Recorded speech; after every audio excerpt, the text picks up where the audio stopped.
Hello everyone, welcome to RK tutorial. నేను మీ RK sir. Friends, ఈరోజు మనము ఏపీ హైకోర్టు మరియు డిస్ట్రిక్ట్ కోర్ట్ ఉద్యోగాలకు గాను గ్రాండ్ టెస్ట్లు మోడల్ పేపర్ రూపంలో అయితే చూడడం జరుగుతుందండి. ప్రతిరోజు కూడా ఒక గ్రాండ్ టెస్ట్ అప్డేట్ చేస్తాను. సో ప్రతిరోజు మరి మధ్యాహ్నం 3 గంటలకైతే మీకు అప్డేట్ చేయడం అయితే జరుగుతుంది. ఓకేనా? డైలీ ఎగ్జామ్ వరకు అయితే ఉంటాయండి. మీకు ఎగ్జామ్ కంప్లీట్ అయ్యే వరకు కూడా ఈ గ్రాండ్ టెస్ట్లు అయితే అప్డేట్ చేస్తూనే ఉంటాను. అంతేకాకుండా ఇంకా ఎవరైనా సీరియస్ ఆస్పిరెంట్స్ మాకు ఆన్లైన్ కోచింగ్ కావాలి అనుకున్న వారు మన యాప్లో పర్ఫెక్ట్ కోర్స్ లాంచ్ చేసామండి. బిగినర్స్ అయినా ఆల్రెడీ ప్రిపేర్ అవుతున్న వారికైనా కూడా పర్ఫెక్ట్ యూజ్ అవుతుంది. కేవలం 1 మంత్ మాత్రమే మనకు టైం ఉందండి. ఈ 1 మంత్ను కూడా మనము ఉపయోగించుకోలేకపోతే ఎలాంటి ఫలితం అయితే ఉండదండి. ఎవరైతే ఈ 1 మంత్ను సద్వినియోగం చేసుకుంటారో వారికే ఉద్యోగం వచ్చే అవకాశం చాలా ఎక్కువగా ఉంటుంది. మరి విద్యార్థులకు ఏదైతే అవసరమో ఈ టైంలో ఏ అంశాలు చదివితే మనకు ఉద్యోగం వస్తుందో ఆ అంశాలను బేస్ చేసుకొని ప్రతిరోజు టెస్ట్ సిరీస్ ఆన్లైన్ గ్రాండ్ టెస్ట్లు అయితే కండక్ట్ చేస్తున్నాం. ప్రతిరోజు ఒకటి వస్తుందండి మీకు ఎగ్జామ్స్ వరకు కూడా. ఇప్పటివరకు 25 టెస్టులు కండక్ట్ చేసాం. అవన్నీ కూడా చూడవచ్చు మీరు. ఓకేనా? ఒకసారి యాప్ డౌన్లోడ్ చేసుకోండి. లింక్ వీడియో డిస్క్రిప్షన్లో ఇస్తాను. డెమో క్లాసెస్ వినండి ముందు. మీకు నచ్చితేనే కోర్స్ తీసుకోండి ఫ్రెండ్స్. చాలా తక్కువ అమౌంట్లో చాలా మంచి ఫ్యాకల్టీతో క్లాసెస్ అయితే చెప్పించడము జరిగింది. ఓకేనా? All the best everyone. ఒకసారి చూడండి.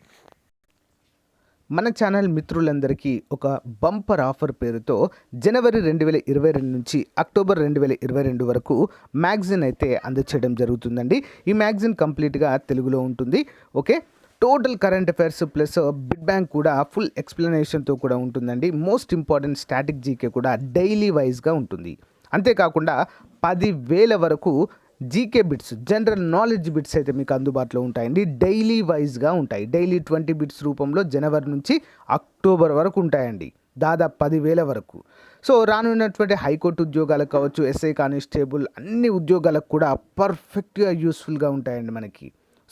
సాధ్యమైనంత వరకు తీసుకోవడానికి ట్రై చేయండి ఫ్రెండ్స్. ముందుగా మీరు శాంపిల్ పీడిఎఫ్ డౌన్లోడ్ చేసుకోండి. లింక్ వీడియో డిస్క్రిప్షన్లో ప్రొవైడ్ చేస్తాను. మీకు నచ్చితే తీసుకోవచ్చు. ఓకేనా? మరి మీకు కావాలనుకున్న వారు 9030362853 అనేటువంటి నెంబర్కి 150 రూపీస్ ఫోన్పే కానీ గూగుల్ పే కానీ చేసి అదే నెంబర్కి వాట్సాప్ చేస్తే స్క్రీన్ షాట్ని మీకు వితిన్ 1 అవర్లో పంపడం జరుగుతుంది. ఓకే, మంచి అవకాశం ఉపయోగించుకోండి. దీంతో పాటుగా మీకు ఎస్ఐ కానిస్టేబుల్ అభ్యర్థులైతే వారికి constable complete previous papers full ఎక్స్ప్లెనేషన్తో ఇవ్వడం జరుగుతుంది. అంతేకాకుండా మరి హైకోర్టు అభ్యర్థులకైతే ప్రీవియస్ పేపర్స్ ఇవ్వడము జరుగుతుంది. Okay, thank you. Question number 1 అయితే చూద్దామండి. ఆంధ్రప్రదేశ్ హైకోర్టు ప్రస్తుత ప్రధాన న్యాయమూర్తిగా ఎవరు ఉన్నారు? సరైన సమాధానం ఏంటి మరి ఇక్కడ చూసినట్లయితే 61వ ఆన్సర్ ఆప్షన్ 1 అండి. పీకే మిశ్రా, ప్రశాంత్ కుమార్ మిశ్రా గారైతే ప్రజెంట్ ఆంధ్రప్రదేశ్ హైకోర్టుకి ప్రధాన న్యాయమూర్తిగా ఉన్నారు. అంతేకాకుండా భారత అత్యున్నత న్యాయస్థానం సుప్రీంకోర్టులో ప్రధాన న్యాయమూర్తిగా ఇటీవల ఎవరు నియమితులు కావడం జరిగింది కొలీజియం ద్వారా అంటే DY Chandrachud. Important person DY Chandrachud. ఇక్కడ ఒక మీకు important and the most interesting question అయితే అడుగుతాను. ప్రతి ఒక్కరు కూడా కామెంట్ రూపంలో ఆన్సర్ చేయాలి. ఏంటి అంటే ఆంధ్రప్రదేశ్ హైకోర్టు యొక్క మొట్టమొదటి ప్రధాన న్యాయమూర్తిగా ఎవరు పనిచేశారు? కామెంట్ రూపంలో తెలియచేయండి. ఆంధ్రప్రదేశ్ హైకోర్టు ప్రధాన న్యాయమూర్తిగా ఎవరు పనిచేశారు? మొట్టమొదటి వ్యక్తి. మీకు ఆన్సర్ తెలిస్తే కామెంట్ చేయండి, లేదా ఆంధ్రప్రదేశ్ హైకోర్టు మొదటి ప్రధాన న్యాయమూర్తి అని కామెంట్ చేయండి, ఆన్సర్ చెప్తా. Okay, next one. 2019 ఫిబ్రవరి 15న ప్రధాని మోదీ ప్రారంభించిన semi high speed train 18 Vande Bharat express ప్రయాణించే మార్గము ఏది? Answer option 2 Delhi to Varanasi. Latest current affairs కనుక మనం చూసినట్లయితే ఇటీవల దక్షిణ భారతదేశంలో మొదటిసారిగా ఈ యొక్క వందే భారత్ ఎక్స్ప్రెస్ని నడపడం అయితే జరిగిందండి. ఎక్కడ మరి? చెన్నై. ఓకే, చెన్నైలో అయితే రన్ అయితే చేయడం జరిగిందండి. దీన్ని గుర్తుంచుకోవాలి. Next one. అత్యధిక టెస్ట్ వికెట్లు తీసిన వారిలో 7వ స్థానంలో ఉన్న భారత మాజీ క్రికెటర్ కపిల్ దేవ్ను అధిగమించిన క్రికెటర్ ఎవరు? ఇటీవల జరిగింది. ఆన్సర్ ఆప్షన్ 3 డేల్ స్ట్రెయిన్ అండి. Dale Steyn. Next one. 2019 సంవత్సరానికి గాను భారతరత్న అవార్డు పొందిన వారు ఎవరు క్రింది వారిలో? Bharat Ratna award option 4 పైవారందరూ. ముగ్గురికి వచ్చిందండి, ఒక సంవత్సరంలో ముగ్గురికి రావడము ఇదొక ముఖ్యమైన అంశంగా చెప్పుకోవచ్చు. ప్రణబ్ ముఖర్జీ దివంగత భారత మాజీ రాష్ట్రపతి, నానాజీ దేశ్ముఖ్ మరియు భూపెన్ హజారికా అనేటువంటి ముగ్గురికి కూడా మరి భారతరత్న అవార్డు ప్రకటించడం జరిగింది 2019 గాను. నెక్స్ట్ వన్, ఈ క్రింది ప్రదేశాలలో చికాకరీ పనికి ప్రసిద్ధి చెందినది ఏది? ఇది సాంప్రదాయక ఎంబ్రాయిడరీ కళగా చెప్పుకోవచ్చు. ఏంటది? చికాకరీ. 65వది ఆన్సర్ ఆప్షన్ 1 అండి, లక్నోలో చాలా ప్రసిద్ధి. నెక్స్ట్ వన్, తెలుగు సాహిత్య వికాసానికి ప్రధాన కారణం ఏది? తెలుగు సాహిత్య వికాసానికి ఆన్సర్ ఆప్షన్ 4 పైవన్నీ. పాశ్చాత్య విద్య, సాహిత్యము మరియు మారిన పరిస్థితులు అన్నీ కూడా సరైన సమాధానమే. నెక్స్ట్ వన్ చూద్దాం. సిక్కులకు అతి ముఖ్యమైన స్థలము ఆనందపూర్ సాహెబ్ ఏ సంవత్సరంలో స్థాపించబడింది? ఆప్షన్ 2 1644. నెక్స్ట్ వన్, వీటో శక్తి ఐక్యరాజ్య సమితి యొక్క ఈ అంగంలో ఉపయోగించబడుతుంది. వీటో పవర్ అంటామండి, ఓకేనా. ఐక్యరాజ్య సమితిలోని శాశ్వత సభ్య దేశాలకు మాత్రమే వీటో పవర్ అనేది ఉంటుంది, అందరూ కూడా గమనించాలి, ఓకేనా. మరి భారతదేశానికి వీటో పవర్ ఉంటుందా అంటే ఉండదు. ఎందుకు? ఐక్యరాజ్య సమితిలో శాశ్వత సభ్య దేశాల జాబితాలో భారతదేశము లేదు, ఓకేనా. సో మరి ఇక్కడ ఏ అంగానికి వీటో పవర్ ఉపయోగించే అధికారం ఉంటుందండి? ఆన్సర్ ఆప్షన్ 1 కార్యదర్శి వర్గము, ఓకే, కార్యదర్శి వర్గము. నెక్స్ట్ వన్, దత్తాంశాన్ని అంటే డేటా సేకరించి ఆ దత్తాంశం మీద ప్రోగ్రామ్ రూపంలో మనం అందించే సూచనలకు అనుగుణంగా ఒక వరుస క్రమంలో ఆపరేషన్స్ నిర్వహించి ఫలితాలను అందించే ఎలక్ట్రానిక్ పరికరమును ఏమంటారు? Option 1 computer. నెక్స్ట్ వన్, దేశంలో మొట్టమొదట గ్రీన్ రైల్వే స్టేషన్ ఏర్పాటు చేయబడిన మన్వాల్ ఏ రాష్ట్రంలో ఉంది? మన్వాల్ ఎక్కడండి? జమ్మూ కాశ్మీర్లో ఉంది. నెక్స్ట్ వన్, ఐఆర్సిటిసి ఈ టికెటింగ్ను ఎప్పుడు ప్రారంభించడము జరిగింది? Option 2 2005 August 12. ఓకే, ఈ 2005కి చాలా ప్రాముఖ్యత ఉందండి, ఓకే. ఏంటి? జాతీయ ఉపాధి హామీ పథకము, ఓకే, ఈ సంవత్సరంలోనే ప్రారంభించారండి 2005లో, ఓకే. నెక్స్ట్ ఇంకా ఏంటి? 2005లోనే ఇన్ఫర్మేషన్ టెక్నాలజీ యాక్ట్, ఓకే, సమాచార హక్కు చట్టాన్ని కూడా ఈ సంవత్సరంలోనే మరి ప్రారంభించడం అయితే జరిగింది, ఓకే. ఇంకొక అంశం ఏంటి? మరి భారతదేశంలో డిజాస్టర్ మేనేజ్మెంట్ అథారిటీని కూడా ఈ సంవత్సరంలోనే ఏర్పాటు చేయడం అయితే జరిగింది, ఓకేనా. చాలా ఇంపార్టెంట్ క్వశ్చన్స్ గుర్తుంచుకోవాలి. నెక్స్ట్ వన్, క్రింది వారిలో రైతు బాంధవుడుగా కీర్తిగాంచిన నాయకుడు ఎవరు? రైతు బాంధవుడు ఆప్షన్ 1 చరణ్ సింగ్. నెక్స్ట్, క్యారెట్లో దుంప వేరు ఆకారం ఏంటి? క్యారెట్ యొక్క దుంప వేరు ఏ ఆకారంలో ఉంటుంది? ఆన్సర్ ఆప్షన్ 1 శంక్వాకారము, శంకు యొక్క ఆకారంలో ఉంటుందండి. Next one, national institute of Ayurveda ఎక్కడ కలదు? నేషనల్ ఇన్స్టిట్యూట్ ఆఫ్ ఆయుర్వేద ఎక్కడ కలదంటే జైపూర్లో కలదండి, okay. Pink city Jaipur, okay, Punjab. EPZ అంటే ఏంటి? EPZ abbreviation of EPZ. Answer option 1 export processing zone, export processing zone. Next one, క్రింది వాటిలో ఆదిత్య L1 గురించి సరి అయినది ఏంటి? Aditya L1 most important question. 76 option 4 పైవన్నీ సరైనవి. చూద్దాం. సూర్యుడిపై పరిశోధనలకు గాను భారత్ తమ తొలి ఉపగ్రహాన్ని ఆదిత్య L1 అనేటువంటి ప్రాజెక్టు పేరుతో ప్రయోగించనుంది. విజిబుల్ ఎమిషన్ లైన్ కరోనాగ్రాఫ్తో కూడిన 400 కేజీల పేలోడ్ను ఈ ప్రాజెక్టులో పంపనుంది. ఈ ప్రాజెక్టు మొదటగా ఆదిత్య 1 అనే పేరైతే పెట్టారు, తర్వాత దానికి ఆదిత్య L1 అనేటువంటి పేరు మార్చడం అయితే జరిగింది. ఇది భారతదేశం యొక్క ఇస్రో ప్రతిష్టాత్మకంగా ప్రారంభించనున్న ఒక ప్రయోగంగా చెప్పుకోవచ్చు. నెక్స్ట్ వన్, 4500 నుంచి 5000 కిలోల బరువున్న ఉపగ్రహాలను సైతము ప్రయోగించగలిగే భారత అంతరిక్ష నౌక పేరేంటి? Option 4 GSLV mark 3. GSLV mark 3 చాలా చాలా ఉపయోగకరమైనటువంటి వాహక నౌక అండి. భారతదేశ ఇస్రో యొక్క మానస పుత్రికగా దీన్ని అయితే చెప్పుకుంటారండి. జిఎస్ఎల్వి అంటే ఏంటి? జియో సింక్రోనస్ లాంచింగ్ వెహికల్ అనేటువంటి పేరుతో పిలుస్తాం. 2 రకాల వాటిని ఉపయోగిస్తున్నాం మనం present. Okay, PSLV, GSLV, PSLV and GSLV. PSLV అంటే polar satellite launching vehicle, GSLV అంటే geosynchronous launching vehicle. Okay, next one. శరీరంలో అతిపెద్ద అవయవము ఏది? ఏంటని? శరీరంలో అతిపెద్ద అవయవం ఏంటి? చర్మము. ఓకే, లాస్ట్ వీడియోలో మరి మన శరీరంలో అతిపెద్ద అవయవము అని ఏంటి అని అడిగానండి. సో మరి మన శరీరంలో అతిపెద్ద గ్రంథి, యాక్చువల్గా అది అతిపెద్ద గ్రంథి కాలేయము.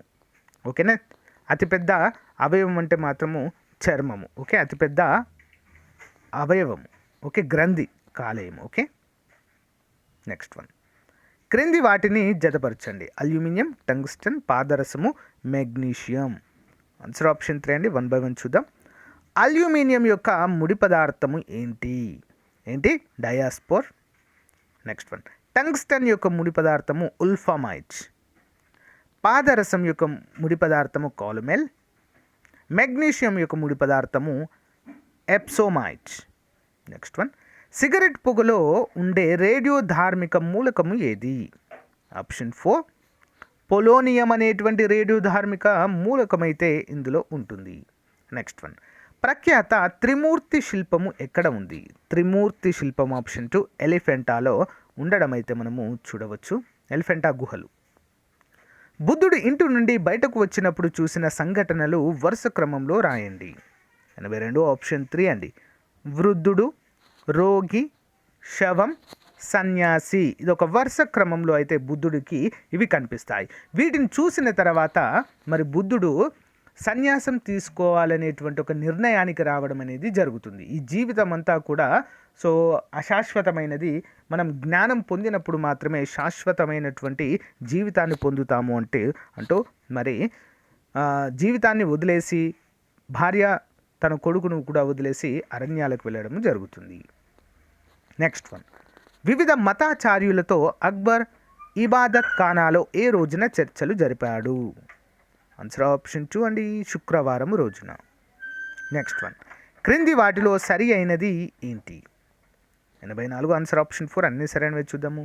తూర్పు భారతదేశంలో బ్రిటిష్ వారి మొట్టమొదటి స్థావరము బాలాసోర్ 1633 తూర్పు భాగంలో. ఓకే, యూరోపియన్లు ఆసియా దేశాలపై ఆధారపడడానికి గల కారణం సుగంధ ద్రవ్యాలు. మొట్టమొదటి జాతీయవాది టిప్పు సుల్తాన్గా అయితే చెప్పుకోవచ్చు యాజ్ పర్ హిస్టరీ. క్రింది వాటిలో లాలా లజపతి రాయ్ యొక్క పత్రిక పేరేంటి?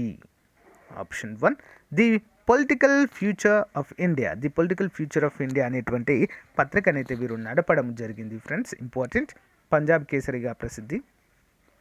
భారత్లో కార్డమం కొండలు ఉన్న రాష్ట్రం ఏంటి? కార్డమం కొండలు ఆప్షన్ 2 కేరళలో ఉన్నాయండి. సో వీటిని మనము యాలకుల కొండలు అని కూడా అంటాము. కార్డమమ్స్ అని ఇంగ్లీష్లో యాలకులు అని అంటారు. ఓకే, వరి ఉత్పత్తిలో మొదటి స్థానం వెస్ట్ బెంగాల్ కాగా వరి ఉత్పత్తిలో 2వ స్థానంలో ఉన్న రాష్ట్రం 87 ఆప్షన్ 3 అండి. ఉత్తరప్రదేశ్ అయితే 2వ స్థానంలో ఉన్నట్లుగా అయితే మనకు తెలుస్తుందండి. క్రింది వాటిని జతపరచుము. Back shore, fore shore, in shore, off shore. So మరి ఇదేంటి? ఇవి సముద్రానికి సంబంధించినటువంటి అంశాలండి. ఇవన్నీ కూడా చూద్దాం.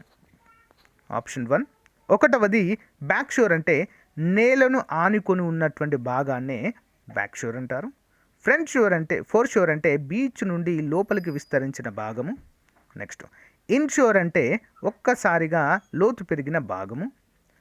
ఆఫ్ షోర్ అంటే తీరానికి దూరంగా విస్తరించిన భాగంగా చెప్పుకోవచ్చు. ఇంపార్టెంట్. Next one. క్రింది వాటిని పరిశీలించి సరైన సమాధానాన్ని ఇవ్వండి. 89 ఆప్షన్ 4 ABC 3 సరైనవే చూద్దాం. ఆఫ్ షోర్ పెట్రోలియం సహజ వాయువులకు చాలా ప్రసిద్ధి. నెక్స్ట్ తీరం వంకరగా ఉన్న ప్రాంతము తక్కువగా సముద్ర క్రమక్షయానికి గురవుతుంది. ఉదాహరణకు భారతదేశ తూర్పు తీరం. తీరం వంకరగా లేకుండా తిన్నగా ఉన్న చోట ఎక్కువగా సముద్ర క్రమక్షయం అనేది జరుగుతుంది. ఉదాహరణకు భారతదేశ పశ్చిమ తీరము, కేరళ రాష్ట్రాన్ని నిమజ్జిత రాష్ట్రంగా పిలుస్తారు. ఎందుకండి కేరళ రాష్ట్రాన్ని నిమజ్జిత రాష్ట్రంగా ఎందుకు పిలుస్తారంటే లాగూన్స్, బ్యాక్ వాటర్స్ అనేవి ఎక్కువగా వస్తాయండి. సముద్రం నీటి ద్వారా చిన్న చిన్న లాగూన్స్ అనేవి ఏర్పడతాయి అక్కడ. ఓకేనా, అంటే కోతకు గురవుతుంది ఎక్కువగా. నెక్స్ట్ వన్, రామ్సర్ సమావేశము దేని పరిరక్షణకు ఉద్దేశించబడింది? ఆప్షన్ 1 తడి నేలలు లేదా చిత్తడి నేలలు. నెక్స్ట్ వన్, వాతావరణ మార్పు దేనికి దారితీస్తుంది? 91 ఆప్షన్ 4 అండి. ఏబిసి తీవ్రమైన వడగాలులు, వరదలు, పెరిగే సముద్ర స్థాయిలకు కారణమవుతాయి. అప్పికో ఉద్యమం యొక్క లక్ష్యం ఏంటి? అప్పికో ఉద్యమం యొక్క లక్ష్యము అడవులను పరిరక్షించడం. క్రింది వాటిని జతపరచండి. Article number 14, 16, 21A, 23. మరి భారత రాజ్యాంగంలోని ప్రాథమిక హక్కులలో ఇవి వేటిని గురించి తెలియచేస్తాయి? 1 by 1 చూద్దాం. మొదటగా ఆప్షన్ 14 అండి. అధికరణ 14 చట్టం దృష్టిలో అందరూ సమానులే, సమానత్వ హక్కు. 16వ ఆర్టికల్ దేని గురించి తెలియజేస్తుంది? ప్రభుత్వ ఉద్యోగాల్లో అందరికీ సమాన అవకాశాలు. 21A మోస్ట్ ఇంపార్టెంట్ ఏంటండి మరి ఇది? విద్యా హక్కు. ఓకే. నెక్స్ట్ 23 వెట్టి చాకరీ, పీడన నిరోధక హక్కుగా చెప్పుకోవచ్చు. 21వ ఆర్టికల్ మాత్రము జీవించే హక్కును తెలియజేస్తుంది. 21A విద్యా హక్కును గురించి అయితే తెలియజేస్తుంది. నెక్స్ట్ వన్, క్రింది వాటిని జతపరచండి. కేంద్ర జాబితా, రాష్ట్ర జాబితా, ఉమ్మడి జాబితా, అవశిష్ట అధికారాలు. ఇవి మరి ఏ అంశము దీని కిందికి వస్తుంది అనేది ఇక్కడ క్వశ్చన్ అయితే అడగడం జరిగిందండి. చూద్దాము. ఆప్షన్ 1, మొదటగా కేంద్ర జాబితాలో జనాభా లెక్కలు వస్తాయి, కేంద్రమే చూసుకుంటుంది. రాష్ట్ర జాబితాలో కార్మిక సంఘాలు వస్తాయి. ఉమ్మడి జాబితాలో ఒక్క నిమిషం మళ్ళీ చూద్దాము, మిస్టేక్ అయింది. సో 94, మొదటిది కేంద్ర జాబితాలో జనాభా లెక్కలు వస్తాయి, రాష్ట్ర జాబితాలో వడ్డీ వ్యాపారం వస్తుంది, ఉమ్మడి జాబితాలో కార్మిక సంఘాలు వస్తాయి, అవశిష్టాధికారాలు, వాతావరణ కాలుష్యం వంటి అంశాలు ఇందులో ఉంటాయి. నెక్స్ట్ వన్, రాష్ట్రపతి జారీ చేసే ఆర్డినెన్స్ ఎంతకాలము అమల్లో ఉంటుంది? ఆప్షన్ 4 అండి. పార్లమెంట్ తిరిగి సమావేశమై 6 వారాల లోపల ఆమోదించే వరకు అమల్లో ఉంటుంది.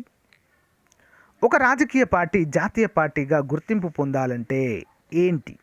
ఆప్షన్ 1, 4 రాష్ట్రాలలో 6% ఓట్లు రావాలి. నెక్స్ట్ వన్, 2013లో సుస్థిర అభివృద్ధి లక్ష్యాల రూపకల్పనలో భాగంగా 30 మంది సభ్యులతో ఏర్పాటైన కమిటీ ఏది? 97 ఆప్షన్ 3 అండి. Open working group. క్రింది వాటిలో ప్రభుత్వ రంగ లక్ష్యాలకు సంబంధించి సరి అయినది ఏంటి? 98 ఆప్షన్ 4 ABCD అన్ని సరైనవి. చూద్దాం. ఆర్థిక అభివృద్ధికి అవసరమైన విత్త వనరులను సమకూర్చడం, అంటే ఫైనాన్షియల్ నీడ్స్ సమకూర్చడం. చిన్న తరహా పరిశ్రమలు, అనుషంగిక పరిశ్రమల అభివృద్ధిని ప్రోత్సహించడం. ఎగుమతుల పెరుగుదల, దిగుమతుల పెరుగుదల, ప్రతిస్థాపనను ప్రోత్సహించడం. ఆదాయ సంపదలను పునఃపంపిణీ చేయడానికి దోహదపడడం. అన్నీ సరైనవే. నెక్స్ట్ వన్, క్రింది వాటిలో గ్రామీణ అవస్థాపక అభివృద్ధి నిధికి సంబంధించి సరికానిది ఏది? సరికానిది ఇక్కడ అడుగుతున్నారు. ఆన్సర్ ఆప్షన్ 3 అనేది సరికాదండి. దీన్ని 1996 ఏప్రిల్ 30న ప్రారంభించారనేది కాదు. చూద్దాం. 1995-96లో కేంద్ర బడ్జెట్లో 2000 కోట్ల మూలధనంతో దీన్ని ఏర్పాటు చేశారు. గ్రామీణ అవస్థాపన క్రింద నీటిపారుదల సౌకర్యాలు, గ్రామీణ రహదారులు, వంతెనలు, వాటర్ షెడ్ అభివృద్ధి, వరద నివారణ, అంతర్గత జలమార్గాలు మొదలైనవి ఏర్పాటు చేయడం దీని ఉద్దేశము. 8వ ప్రణాళిక కాలంలో దీన్ని ఏర్పాటు చేశారు. ఇంపార్టెంట్. కేంద్ర ప్రభుత్వము ప్రసూతి రక్షణలో భాగంగా ప్రసూతి ఆపరేషన్ థియేటర్, లేబర్ రూమ్ల నాణ్యతను పెంచడం కోసం లక్ష్యంగా ఏ పథకాన్ని ప్రారంభించారు? ఏ సంవత్సరంలో? ఓకే, సరైన సమాధానము చివరిదండి. ఆప్షన్ 2 2018 మార్చ్లో. సో గాయస్, మరి ఇది రోజుకు సంబంధించిన క్లాస్ మీకు నచ్చిందని అనుకుంటున్నాను. నచ్చిన వాళ్ళు చిన్న లైక్ చేసి సపోర్ట్ చేయండి ఫ్రెండ్స్. అంతేకాకుండా ఏపీ హైకోర్టుకు సంబంధించినటువంటి కోర్స్ అయితే ఇంకా ఆఫర్లోనే ఉంది. మంచి ఆఫర్ ఉందండి, అందరూ కూడా ఉపయోగించుకోవాలి. ఓకే, ఈ అవకాశం మిస్ అయితే మాత్రం మళ్ళీ ఎన్ని సంవత్సరాలకు వస్తుందో ఇంత పెద్ద నోటిఫికేషన్ ఏపీ హైకోర్టులో. ఓకేనా? All the best everyone. Thank you for support. Have a nice day. Bye.